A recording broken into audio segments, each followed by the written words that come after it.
जम्मू कश्मीर में कोरोना संक्रमण के मामले आना जारी है। सोमवार को 6 और कोरोना संक्रमित मरीजों की मौत हो गई, जबकि 274 और लोगों में संक्रमण की पुष्टि हुई। इनमें रियासी जिले में आए 72 ट्रैवलर शामिल हैं। इसके साथ ही अब तक जम्मू कश्मीर में 4,343 मरीजों की मौत हो चुकी है और 3,17,250 लोग संक्रमित हो चुके हैं।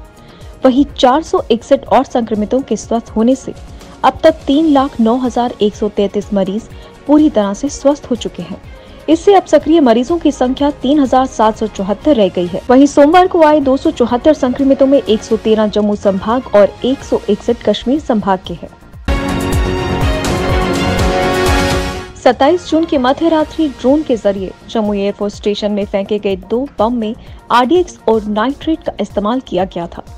प्रारंभिक जांच फॉरेंसिक एक्सपर्ट ने ये खुलासा किया है। इन दोनों विस्फोटकों का मिश्रण काफी तबाही मचाता है। FSL सूत्रों का कहना है कि RDX भारत में उपलब्ध नहीं है। इसका इस्तेमाल पाकिस्तान विस्फोटक बनाने में करता है। ये तथ्य एयरफोर्स स्टेशन में ड्रोन हमले में पाकिस्तान का हाथ होने में काफी अहम है। डोडा जिले में पुलिस लाइन के पास सोमवार दोपहर बाद ग्रेनेड हमला किए जाने की खबर आ रही है। इस हमले में 2 पुलिसकर्मी घायल हो गए हैं। उनकी पहचान कांस्टेबल जहूर अहमद और SPO पंचम सिंह के रूप में हुई है। हालांकि अभी पुलिस ने इस मामले में कुछ स्पष्ट नहीं कहा है। दूसरी तरफ इसे संदिग्ध विस्फोट भी कहा जा रहा है। बहरहाल घायल पुलिस कर्मियों को अस्पताल में भर्ती कराकर मामले की जांच शुरू कर दी गई है। अभी कुछ इस मामले में आधिकारिक बयान नहीं आया है। जम्मू कश्मीर में कोरोना से बचाव के लिए टीकाकरण जारी है। सोमवार को पुंछ जिले में भी 45 साल से अधिक आयु वर्ग में 100% टीकाकरण हो गया। इसे मिलाकर अब तक जम्मू कश्मीर में 9 जिलों में इस आयु वर्ग में 100% टीकाकरण हो गया है। स्वास्थ्य एवं परिवार कल्याण विभाग के आंकड़ों के अनुसार जम्मू संभाग में जम्मू, राजौरी, पुंछ और सांबा जिलों में 45 साल से अधिक आयु वर्ग में 100% टीकाकरण हो गया है। इसके अलावा 30,000 के करीब लोगों ने 18 से 44 आयु वर्ग में टीकाकरण करवाया। अभी तक जम्मू कश्मीर में कुल 48,51,783 लोगों ने टीकाकरण करवा लिया है। कोरोना की तीसरी लहर की आशंका के मद्देनजर केंद्रीय माध्यमिक शिक्षा बोर्ड ने 2021-22 में 10वीं और 12वीं की बोर्ड परीक्षाओं की चाक-चौबंद तैयारी कर ली है। अगले सत्र को 2 टर्म में बांटकर 2 बार परीक्षाएं कराई जाएंगी। पूरा कोर्स 50-50% यानी 2 भागों में बांटकर परीक्षाएं होंगी।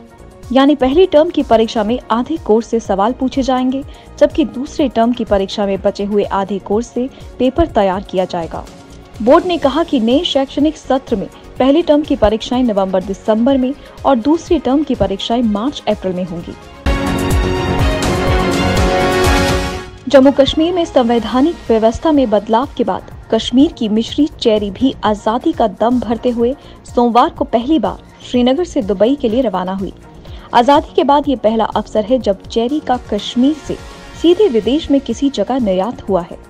कृषि एवं किसान कल्याण विभाग के प्रधान सचिव नवीन कुमार चौधरी ने और कृषि एवं प्रसंस्कृत खाद्य उत्पाद निर्यात विकास प्राधिकरण के चेयरमैन डॉक्टर M अंगमुथु ने सोमवार को वर्चुअल मोड पर निर्यात के लिए चेरी की पहली खेत की झंडी दिखाई।